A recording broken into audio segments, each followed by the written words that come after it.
Alright, this is pt03 and this is part 3 of the Master Grade Crossbone Gundam full cloth version review. And this is just a quick look at the inner frame. And Crossbone Gundam has almost a complete inner frame. As you can tell, obviously the head is missing, which is kind of a shame because the head does have an inner frame.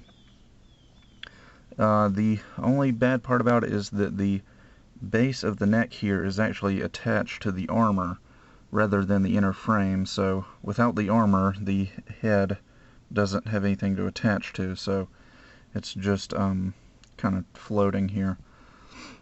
But the inner frame is actually pretty nice. We get some nice features. The shoulder armor actually has an inner frame to it. Some of the skirt armor, the front skirts have inner frames and the back skirts have inner frames, but the side skirts don't.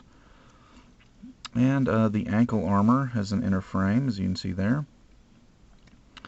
And yeah, it's actually pretty nice for such a small, simple mobile suit. Now, this is one of the smaller mobile suits because it was made at the same time as Gundam F91.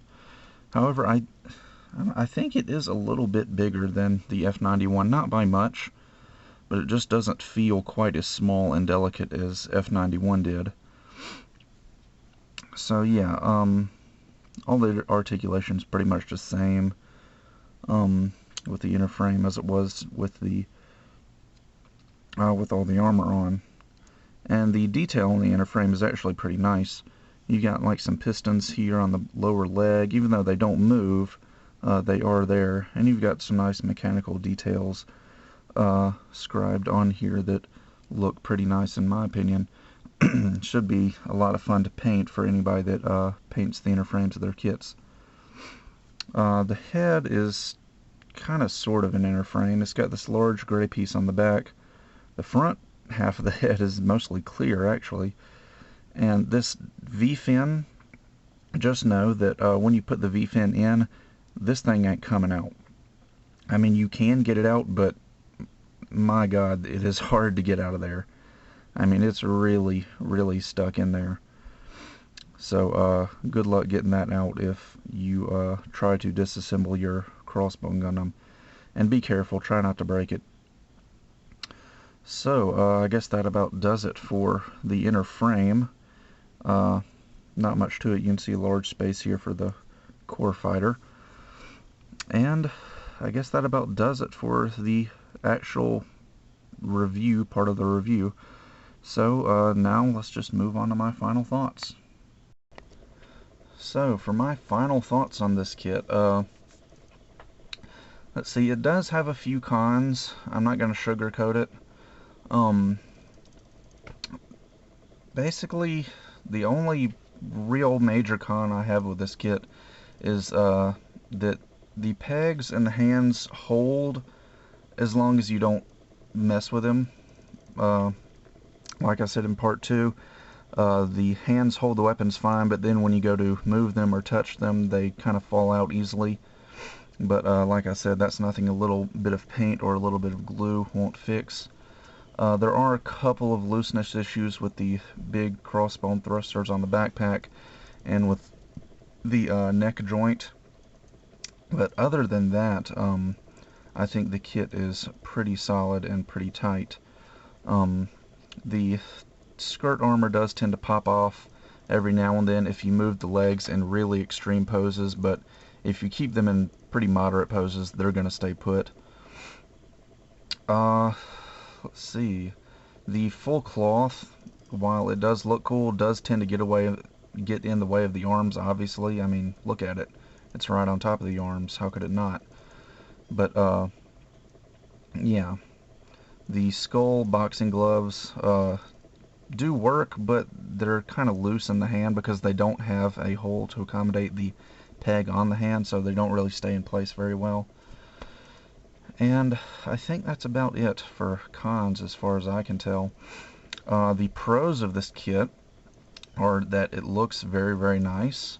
You get a enormous amount of accessories. I mean, if you're one of those people that buys a kit based on its accessories and gimmicks, this is the kit you want.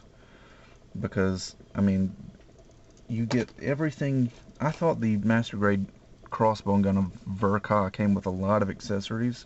You get all of the accessories from the Verka, plus the full cloth armor, plus the sword, plus the Peacock Smasher, plus a beam shield. Am I forgetting anything? No, I don't think so. You get a absolutely enormous amount of accessories with this kit, and the display value of that, just the numerous different ways you can display this guy with all his various weapons, and the playability is just absolutely through the roof. Posability is very, very good when he doesn't have the full cloth on. When he does have it on, the legs are still very posable, but the arms are obviously limited. It's just an overall cool looking mobile suit, I think. I've always liked the Crossbone Gundam's design, although personally I prefer the normal Crossbone without the full cloth attached. But then again, that's just my personal preference. I know a lot of people, when the Crossbone Verka first came out, they didn't get it because they anticipated Bandai would release this one, and they opted to get the full cloth instead. But anyway, I did neglect to go over one thing during the review, and that would be the clear parts, seeing as how this is the 30th anniversary version. And I'm actually going to wait and show you these when I review the Crossbone Gundam X2, which I've actually already started on. Oops. Well, I had started on until I just dropped the shot lance. Anyway.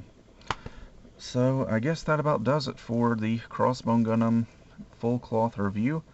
I think that this kit gets a lot of crap from people, and I think some of it is unnecessary. It does have a couple issues with the pegs staying put in the hands, but I think, like, a lot of people say it has balance issues. I haven't seen any balance issues at all.